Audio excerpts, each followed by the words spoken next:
Hi, I'm Blake Hounshell, and this is another installment of FPTV. We're here at the 2011 Global Thinkers annual event. I'm the Managing Editor of Foreign Policy, and I'm here with Deepa Narayan, who has done really fabulous work on global poverty. And I'm just here to ask her a few quick questions. And my first question is, what is poverty? I think my stance has been that outsiders cannot really define poverty. So one of the things that we did was that all experts have their own definitions, but the real experts are poor people. So poor people need to define poverty in terms that are meaningful for them. Now, you did some of the most groundbreaking research on this phenomenon.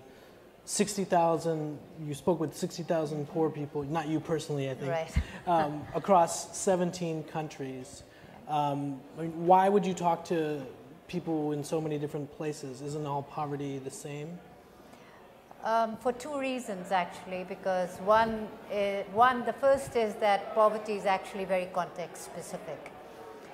And it's not enough to look at national aggregates. And that if you want to understand poverty, you've got to go down to the local level. In fact, we found both in terms of our quantitative as well as our qualitative data that community effects are very strong. So if you live in a community that's relatively prosperous, it doesn't matter as much what assets and what education you have.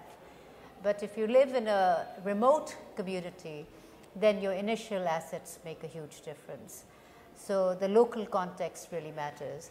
The second reason why we did it on such a large scale is at the time I worked at the World Bank. And anytime you challenge the given orthodoxy, you have to do it in a way that can't be challenged.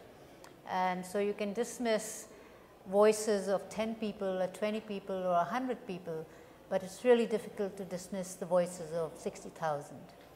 So that's why we did it on a really large scale. What was the thing that surprised you most about your findings? I think there are two sets of studies. The first was called Voices of the Poor, which looked at poverty, poor people really describing their situation. The second is called Moving Out of Poverty, which has also happened to end up with 60,000 people.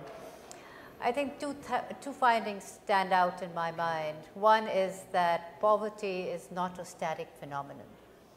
So when you actually look at poor people, we found that over 50% of people had either moved in or out of poverty. So that when you talk about poor people, you're really talking about a moving target. And if you're talking about a moving target, you cannot assume that poverty is a permanent characteristic. So the whole idea of targeted programs becomes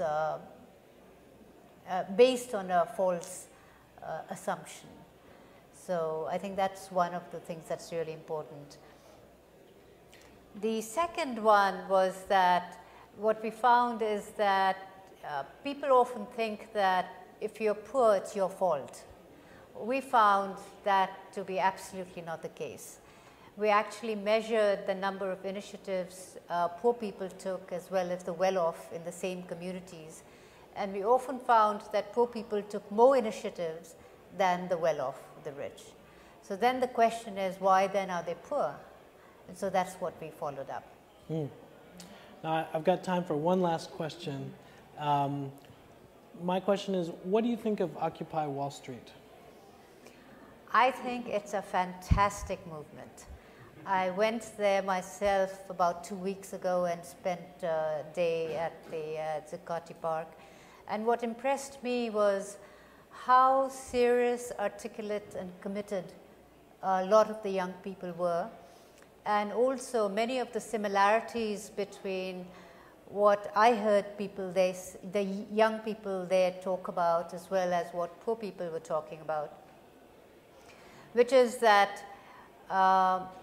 fighting for economic justice, that they did not seem to be against capitalism per se, but were looking for markets and opportunity that had not been captured.